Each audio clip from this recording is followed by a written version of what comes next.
New York Bloodline Diaries. Chapter 1.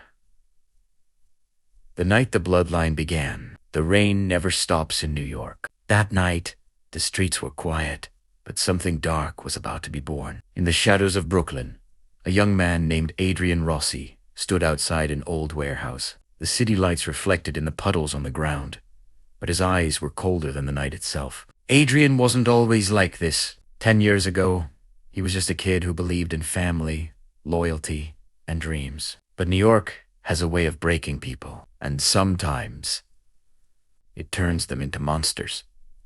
Inside that warehouse was the man who destroyed Adrian's family, the man who betrayed the Rossi bloodline, Victor Salazar, a name that once ruled the streets. But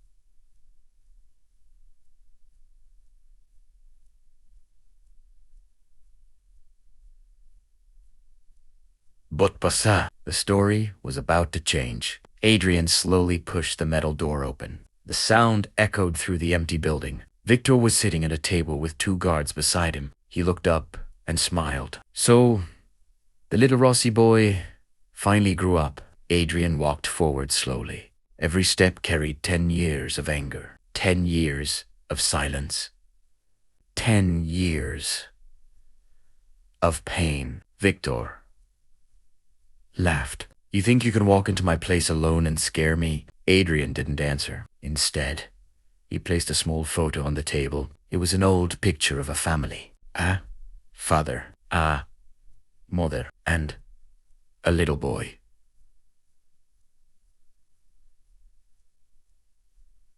Victor's smile faded. You remember them, Adrian said quietly. They died because of you.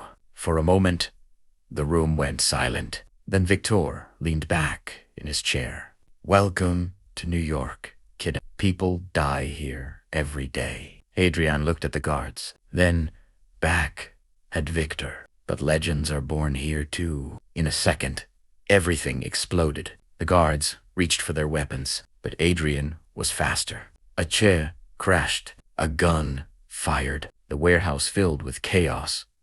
When the noise stopped, Victor was on the ground, bleeding. Adrian stood over him. Victor coughed and laughed weakly. You think killing me ends this? Adrian shook his head. No, this is just the beginning. Victor's eyes slowly closed, and for the first time in 10 years, Adrian felt the weight of revenge lift from his shoulders. But New York doesn't forgive, and the streets were already whispering a new name. Rossi. Rossi. That night, a new bloodline was born, a bloodline that would rule the shadows of New York. But Adrian didn't know one thing yet. Someone more powerful had been watching everything, and they had just decided something dangerous. Adrian Rossi was now part of a much bigger game. The bloodline war had officially begun, and this was only chapter 1